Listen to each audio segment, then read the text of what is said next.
Today we're going to dissect the mystery of the Bell Witch, a haunting so violent that a man was murdered and people were viciously attacked, and it seems she's still active even 200 years later. It began in the early 1800s when John Bell moved his family from North Carolina to Red River in Robertson County, Tennessee.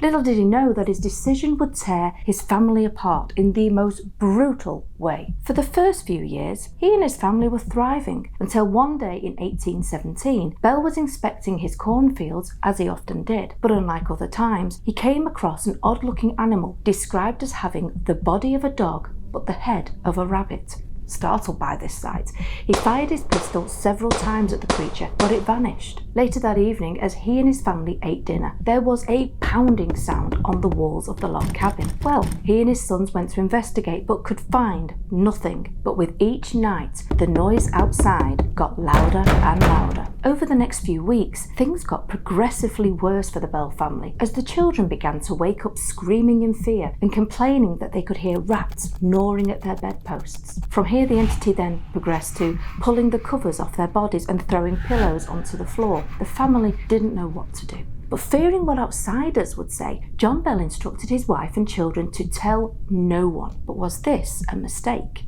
Maybe, as the witch then started to gain strength and made herself known with faint whispers and singing of hymns. The voice was described as very quiet and couldn't be heard clearly. All that was known is that it sounded like the voice of an old woman. The youngest daughter, Betsy, was one person that the witch seemed to really enjoy abusing. She would pull her hair and slap her so hard that handprints were visible on her body, as well as welts. On some occasions, the attacks were so vicious that Betsy would be left unconscious. By now, John Bell was so desperate that he broke his own house rule and told his friend and neighbour, James Johnston. James was sceptical but agreed that he and his wife would stay at the Bell home overnight. All was fine with no disturbances until everyone retired for the evening. When James and his wife were nicely settled in bed, they experienced the same as the children. Their bed sheets were torn off them and he was repeatedly slapped around his face and body. Apparently he sprang from the bed shouting, "In the name of the Lord, who are you and what do you want?" Scary thing is, the entity responded in a clear voice. It said, "I am a spirit. I was once happy but have been disturbed."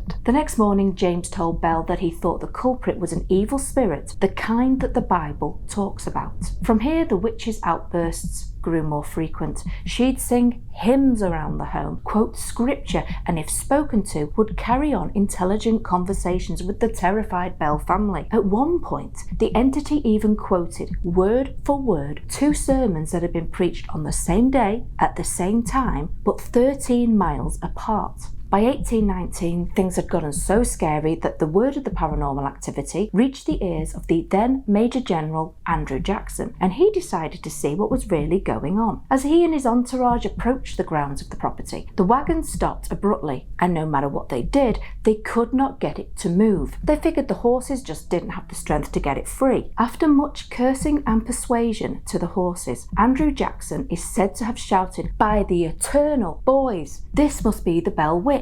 Oh dear, how right you were. You see, suddenly the group of men heard the disembodied voice of a woman. "You can now proceed, but I will see you later this evening." Well, for a while everything was calm until one of the young soldiers decided to taunt the entity. He claimed he was a witch tamer and that he was carrying around a pistol with a silver bullet. This bullet could kill any evil spirit, and the reason the witch was quiet was fear. Oh, you silly boy. As you can imagine, she retaliated epically. The man started to cry out and throw himself in different directions. He screamed that his body was getting poked with lots of pins and he was being beaten severely. No one could see the attacker, just the jerking around of the young man. Well, after a final hard kick to the butt, he went flying out the front door. It's not known exactly what went down after that, but the party was not there the following morning, as they were spotted travelling back to Nashville as if running away. Later, Jackson said, "I would rather fight the British at New Orleans than fight the Bell Witch." After these experiences, John Jr. decided to test the witch. He asked her a question that no one outside the family would know the answer to. His question was, what would his Dutch step-grandmother in North Carolina say to slaves if she thought they'd done wrong? In the grandmother's accent, the witch responded, "Hut tut, what has happened now?" which was correct and horrifying for the family to hear. As the witch seemed to grow stronger, one thing was becoming apparent: her hatred for John Bell Sr., as she would constantly threaten his life, a promise she would keep. By autumn of 1820, his health deteriorated so badly that he couldn't leave the house. He had been suffering from facial tics and complaining of having trouble swallowing. As if to inflict more pain on the guy, the witch would slap his face and remove his shoes as he tried to walk, causing him to fall. She was even heard cursing and shouting at Old Jack Bell, the nickname she apparently gave him. By December 20th, 1820, he died after slipping to a coma the day before. But not long after his death, the family came across a strange and unusual vial with black liquid inside it. John Jr. decided to test the contents by dripping some drops into the family cat's mouth. The reaction was immediate, as the poor animal jumped into the air, twisted its body around, and then dropped dead to the floor. At this, the witch teased, "I gave old Jack a big dose of that last night, which fixed him good." Angrily, John Jr. threw the vial into the fireplace, where it is said to have burst into a bright blue flame and shot up the chimney. Sadly, even in death, there was no rest for Bell, as the witch was heard laughing and mocking at the funeral, with songs about a bottle of brandy. This continued until everyone had left the graveyard.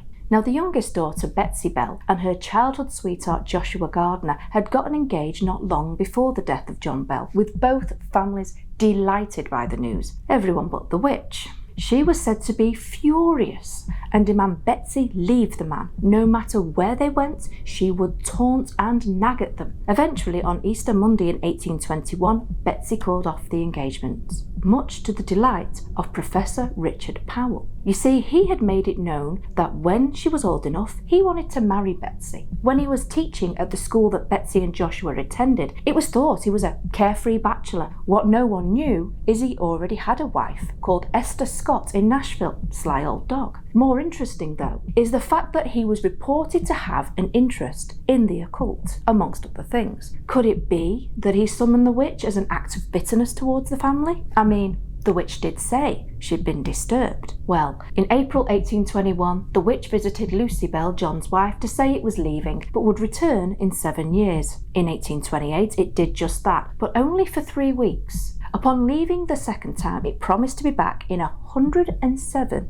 years. By 1934, the year before the deadline, the closest living descendant was a physician named Dr. Charles Bailey Bell, who was the great-grandson of John Bell Sr. His father, John Bell Jr., had told him all about the family's experiences with the witch. He published these discussions in a book before the visit was due to take place. But did she return? People close to the doctor say no, but if she did, they weren't made aware of it. Others, though, feel she never really left. Even today, if you go near the Bell family home, there are many unexplainable events that take place. There are reports of people heard talking, floating lit candles seen at night through the fields, and the sound of children playing. Whatever the case, the Bell family's experience remain unexplained. What are your thoughts on this case of the supernatural? Do you feel the witch is real? Do you think it might be the creepy professor who summoned an entity out of jealousy? Or maybe just a tale told over time that has people flummoxed? Let us know in the comments below.